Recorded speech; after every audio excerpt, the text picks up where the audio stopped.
Sup, my favorite Goblin? It is I, your overlord, the Lucky Tempest. Y'all remember my Okonomics video from a long time ago?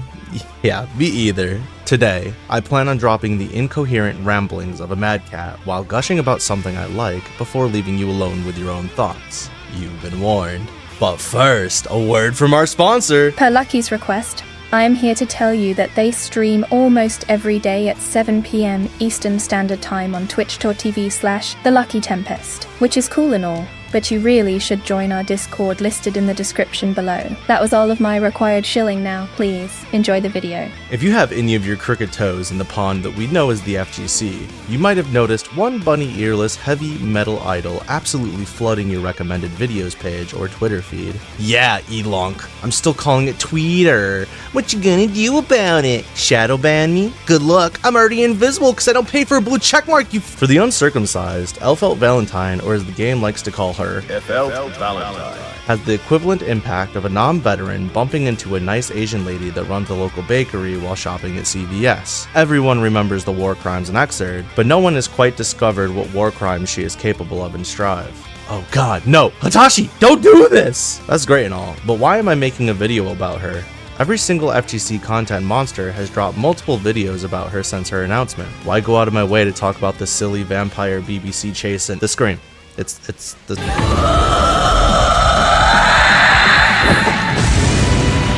Maybe my inner metalcore loving self couldn't help but feel represented here. That's probably part of it, much like the Bridget fandom. However, I think there's more to it than just representation or a specific windscreen giving me same vibes. Before I give a clear answer, let me go back a bit to when I got into fighting games. Back when the whisperings of Shotos, rushdowns, and grapplers meant little more to me than the dying words of my enemies. Before I came to Strive, I had tried my hand at many fighting games and felt they were restrictive and only fun for a few hours of button mashing before putting them down only to never touch them again. Whether it was Street Fighter, Mortal Kombat, Soul Calibur, or even those arena brawlers, I really couldn't stick with them. However, after being introduced to anime fighters by a friend, I took a slight interest in Strive because I had played Xrd before and really liked Dizzy's design. Something about the music and aesthetics of Guilty Gear Strive really drew me in. So, naturally I bought the game on PS4 without ever checking the roster or input delay or anything like that. And to my surprise, there wasn't anyone named Dizzy in the character select. Wonderful! However, one character caught my lazy eye as it drifted along the icons on the character select screen.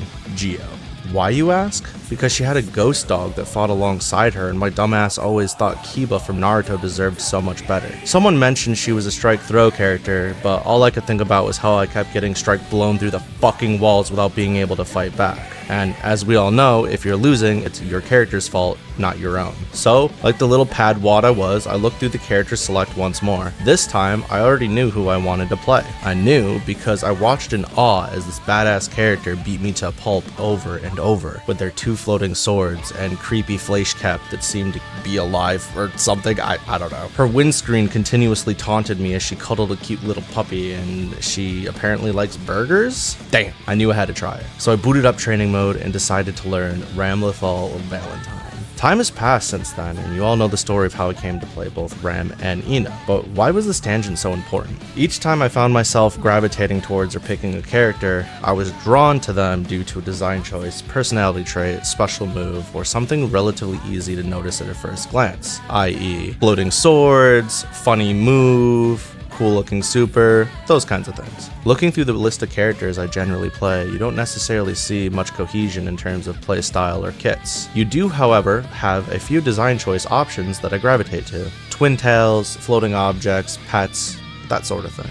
Now this may be a shocker to some of you, but much like yourself, I'm not entirely unique. All of us have varying interests, likes, and dislikes. Even if we like the same property, we may not like it for the same reasons. A good developer, especially with fighting games, is going to create or redesign characters that people want to play. More characters in a fighting game that bring in more players equals more freedom bird box. More characters that hit these pockets of influence means more chances at creating lifelong players, which means more people for you to fight, which means more bankaroonies for the devs, which means more support for the game, which means more people returning to the game to try out the new stuff, which means more people for you to be down with, which means... That brings us back to Elphelt. At first glance, her distinct look and high energy animations bring something to the roster that hasn't quite been filled yet, albeit Bridget did touch on it. The removal of her bunny ears makes her more marketable to the less weeb players, even if it rubs the die-hard elfdom the wrong way. Our metal pop idol look is surprisingly tame in the cast of characters who are seen roaming around with paper bags on their heads or belt buckles covering their bodies. The addition of her chain move mechanic also allows her to stand out from the rest of the cast, as it's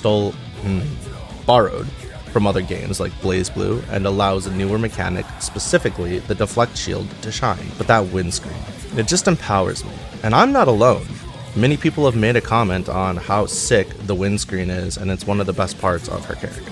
After hard-fought victory, she bellows with all of her might, and then you get a built-in pop-off that's cute as hell. You know what? Let's just watch it again.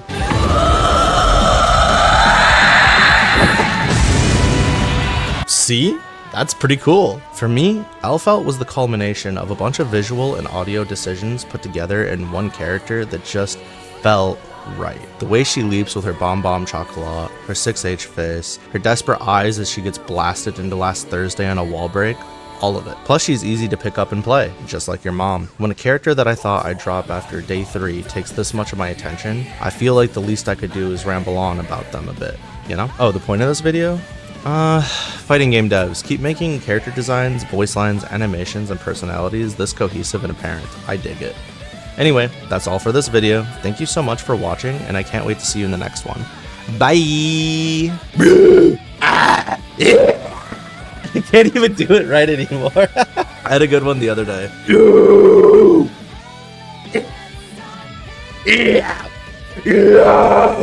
There we go. I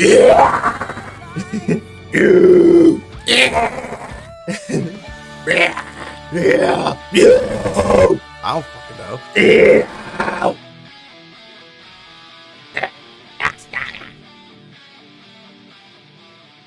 Thank you for watching. See you soon.